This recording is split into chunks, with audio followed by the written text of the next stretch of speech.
Hey everyone, welcome back to my channel. Today, we're delving into the action-packed world of espionage with a movie that keeps us on the edge of our seats.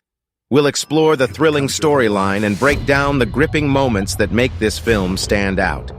After our deep dive, we'll have a chat and share our thoughts and ratings, so be sure to stick around for the discussion. If you're ready for an exhilarating cinematic adventure, make sure to hit that like button and subscribe for more exciting movie analysis. The film begins at CIA headquarters located in Langley. Here, Agent Vivi meets with the CIA director and another gentleman to discuss their objective, Wolfgang Braun, also known as the Wolf. This man is plotting to sell arms to terrorists in collaboration with his accomplice, the albino. The gentleman assigned Vivi the task of defeating both adversaries. She questions them about their field agent, who is named Ethan Renner. We first encounter Ethan at a luxurious Parisian hotel, where he teams up with fellow agent Yasmin to neutralize the albino, who is about to finalize a deal with Serbian clients. Having already eliminated the potential buyers, Ethan skillfully exchanges briefcases containing secret codes with the albino. While delivering the briefcases to other agents waiting in a van, his phone rings, reminding him of his daughter Zoe's birthday.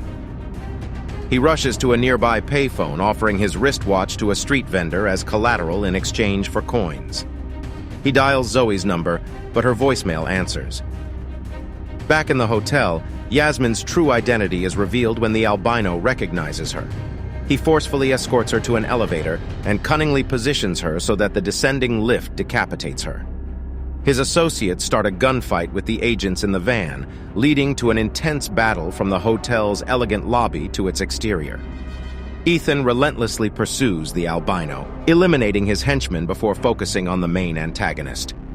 Weakened and disoriented, Ethan finally catches up to the albino, but collapses before managing to shoot him in the foot.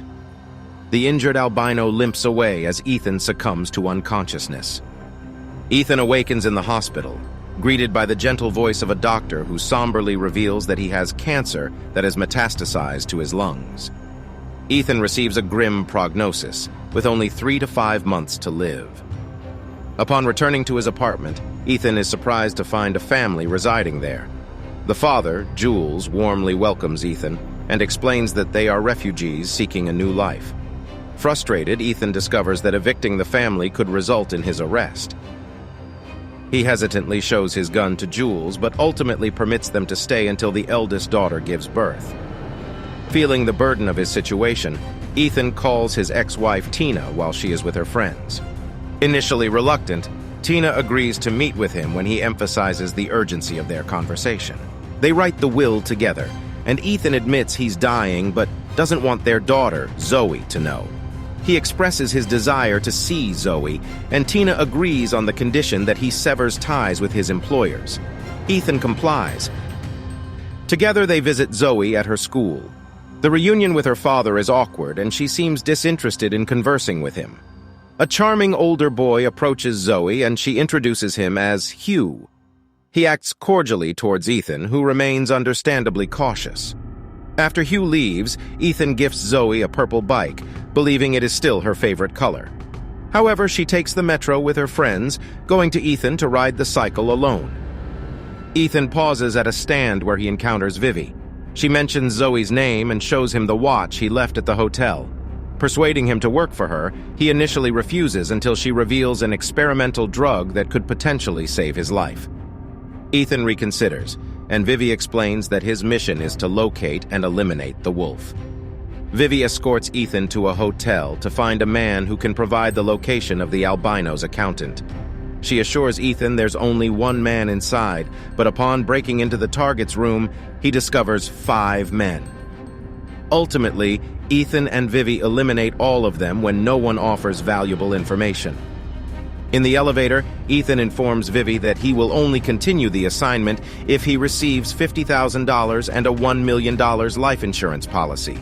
She agrees and administers a dose of the drug. A scene shows the albino meeting with a man, handing him a photo of Ethan to keep on him.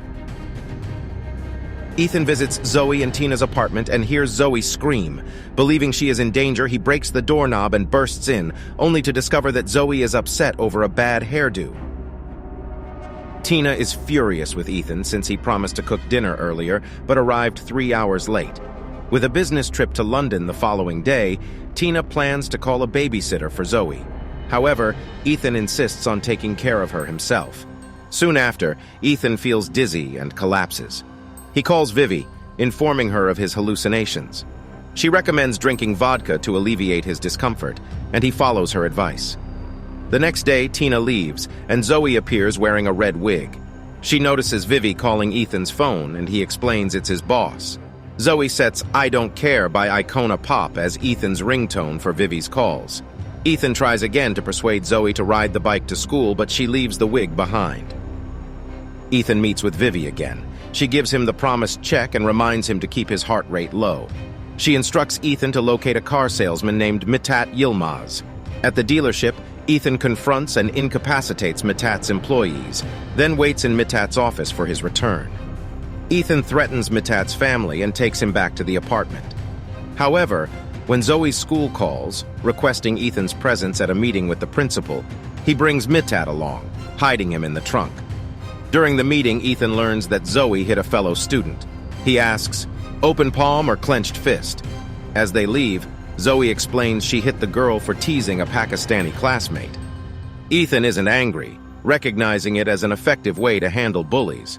Mithat disturbs the trunk, causing Ethan to forcefully quiet him down. Zoe, distressed by Ethan's behavior and ongoing cough, leaves him. Later, she calls to apologize and invites him to her favorite spot, a small theme park featuring the flying chairs ride. Though Ethan initially continues his search for an accountant, he ultimately meets with Zoe. They enjoy the ride and share hot chocolate afterward. Zoe tells Ethan she must leave to study with her lab partner. Ethan visits a store and is assaulted by a man wielding a shotgun. Although he is shot, Ethan remains unharmed, presumably due to wearing a protective vest, and a struggle ensues. The attacker nearly kills Ethan by stabbing his neck, but the assailant is ultimately shot and killed. Ethan discovers the man had been carrying a picture of him. Ethan returns home and sees a message on Zoe's computer from a friend who plans to meet her at the tattoo gallery. Worried, Ethan rushes there, discovers a car containing Zoe's purse, and breaks in. Inside, he finds a flyer for a place called Spider. He visits Mithat's residence, inquiring about Spider from the man's twin daughters, who inform him it's a party house. Ethan goes to Spider, a nightclub, where he spots Zoe enjoying drinks with friends. Feeling dizzy, he drinks some vodka and follows Zoe to the restroom area, where he witnesses 3 men bothering her.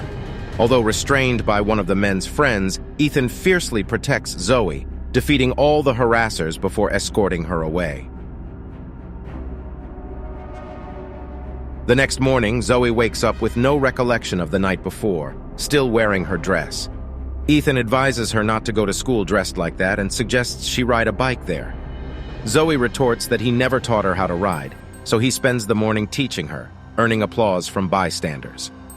Later, an emotional Zoe questions his long absence, wondering if he has another family and child. Ethan reassures her this is not true. As they spend more time together, Zoe confesses she hit a girl at school because the girl was flirting with Hugh. Eventually, they run into Hugh, who is about to take Zoe to school. Ethan spots the accountant, Guido, being escorted through the streets. He launches a tear gas grenade at the vehicle and abducts Guido before destroying the van. Ethan brings Guido to his apartment to exchange a briefcase containing codes with ones designed to activate explosives held by the wolf and the albino. Zoe calls Ethan to ask for a vegetarian recipe for dinner with Hugh. Ethan hands the phone to Guido, who shares his mother's spaghetti sauce recipe. Later, Ethan returns home to discover that Jules' daughter is giving birth. She delivers a healthy baby girl and names her after Ethan, as he allowed them to stay at his place. Jules plans to leave as promised, but Ethan invites them to stay longer. However, Jules' family prefers a smaller home for closeness. Ethan visits Zoe's house and learns Hugh invited her to prom, but she can't dance. Ethan offers to teach her, and when Tina arrives home, she tearfully watches them dance. The family has dinner together, and afterward, Tina advises Ethan to inform Zoe about his health issues. They end up sleeping together. The next day, Vivi calls Ethan, revealing the albino is at the Grand Hotel.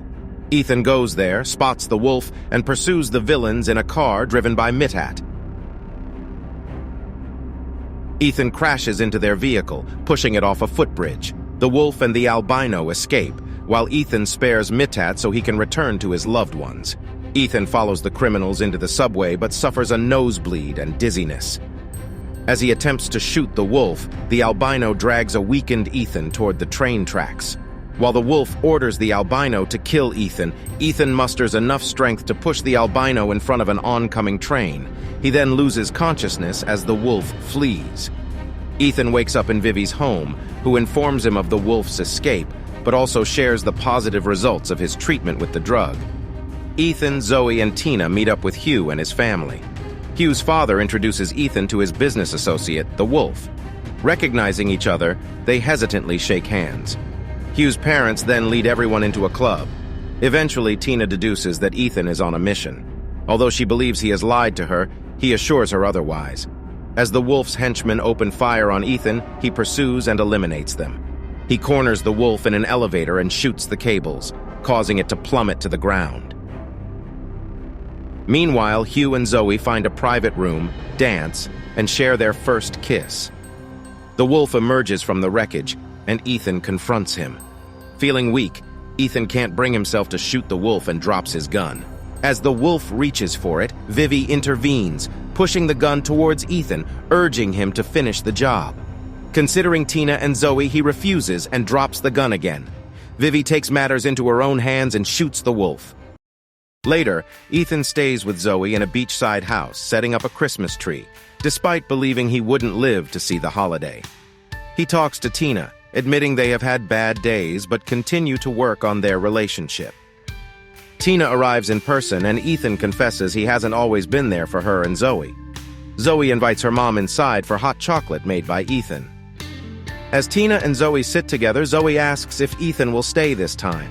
In another room, Ethan discovers a box containing a large syringe and a note from Vivi wishing him a Merry Christmas. She has gifted him the drug to prolong his time with his family. From afar, Vivi watches the family in their home. In terms of action and suspense, the movie delivers a solid punch. The high-stakes situations and adrenaline-pumping sequences make for an entertaining watch. Kevin Costner's portrayal of Ethan Renner, the seasoned CIA operative, is commendable, as he brings a sense of grit and determination to the character. The supporting cast, including Amber Heard, Haley Steinfeld, and Connie Nielsen, add depth and emotion to the storyline. However, the film's plot can feel a bit convoluted at times, with some scenes seemingly disconnected from the main narrative. While the blend of action, drama, and comedy is intriguing, the balance between these elements might not be perfect for every viewer. Visually, the movie showcases some impressive action sequences and stunts. The cinematography and the locations add to the film's overall appeal, making for a visually engaging experience. In terms of the movie's emotional impact, the father-daughter relationship between Ethan and Zoe, played by Haley Steinfeld, adds a layer of sentimentality to the film.